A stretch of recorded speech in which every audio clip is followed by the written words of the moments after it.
Welcome नाज़रीन जी, Pakistan daily के साथ कमरुज़्ज़मान भट्टी आपकी खिदमत में हाज़िर है। इस वक्त मुल्क के अंदर जो है वो खासी हैजानी कैफियत चल रही है और ख़ासा हंगामा चल रहा है। मियाँ साहब, एक इस वक्त थप्पड़ शरीफ की बात चल रही है सोशल मीडिया के ऊपर बहुत ज़्यादा। क्या ये कहानी है? कौन इसके पीछे, क्या मामला है? देखिए मैंने तो सोशल मीडिया पे ही देखा है।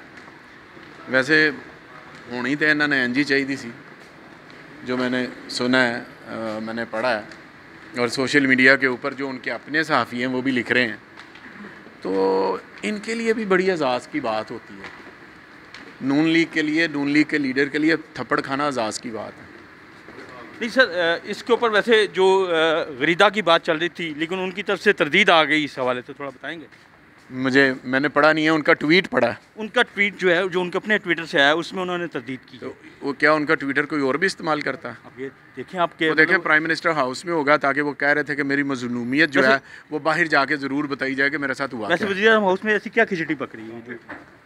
खिचड़ी अब आपको पता चल जाएगा 2-1 दिनों। खिचड़ी क्या पक रही है 1-2 रोज़ में पता चल जाएगा। बहरहाल ये ट्वीट की जो कहानी है, ये इस वक्त पूरे मुल्क में बाज़गश्त कर रही है।